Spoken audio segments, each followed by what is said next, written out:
সিরাজগঞ্জের যমুনা নদীর পাড়ে শুভ্রতা ছড়াচ্ছে কাশফুল। যেন নদীর পাড় জুড়ে বসেছে সাদার মেলা। বকের শাড়ির মতো পাখা মেলে হাওয়ায় দুলছে এই কাশফুল। আর এই ফুল দেখতে শহরের চর মালসাপাড়া ক্রসবার ৩ এলাকায় ভিড় করছেন সৌন্দর্য পিয়াসীরা। ইউসুফ দেওয়ান রাজুর তথ্য, বেলাল হোসেনের ছবিতে দেখুন প্রতিবেদন। শরৎকাল এলেই সিরাজগঞ্জ শহরের চর মালসাপাড়া ক্রসবার ৩ এলাকায় শুভ্রতা ছড়ায় কাশফুল। দূর থেকে দেখলে মনে হয় যেন সাদা চাদর বিছানো রয়েছে প্রায় ২ কিলোমিটার এলাকা জুড়ে। একদিকে যমুনা নদী, আর একদিকে সাদা বকের শাড়ির মতো পালক ফুলিয়ে হাওয়ায় তুলছে এই কাশফুল। যেন সবুজের ভেতর অনেকটা জায়গা জুড়ে সাদার মেলা বসেছে। নদীর স্বচ্ছ থইথই পানিতে সারি সারি নৌকা আর শরতে সাদা কাশফুলের দোলা যে কারো মন ছুঁয়ে যায়। আর এই মনোমুগ্ধকর দৃশ্য দেখতে নদীর পাড়ে ভিড় বাড়ে প্রকৃতি প্রেমীদের।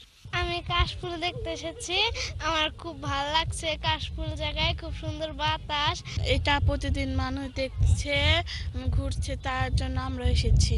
যান্ত্রিক জীবনের কোলাহল ছেড়ে মুক্ত আনন্দ পেতে প্রতিনিয়ত মানুষ ছুটে আসেন এই কাশবনে। জেলা এবং জেলার বাইরে থেকেও আসেন অনেকে।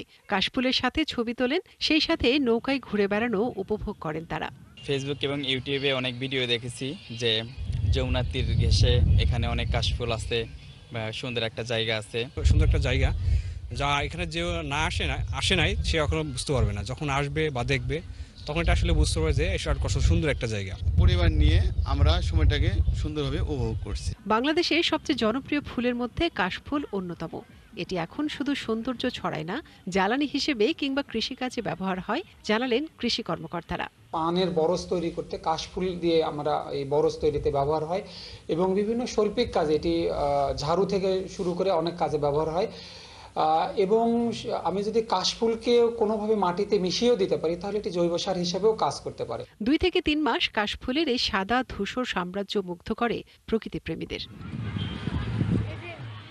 মনিরা কাজুরি, ৭১।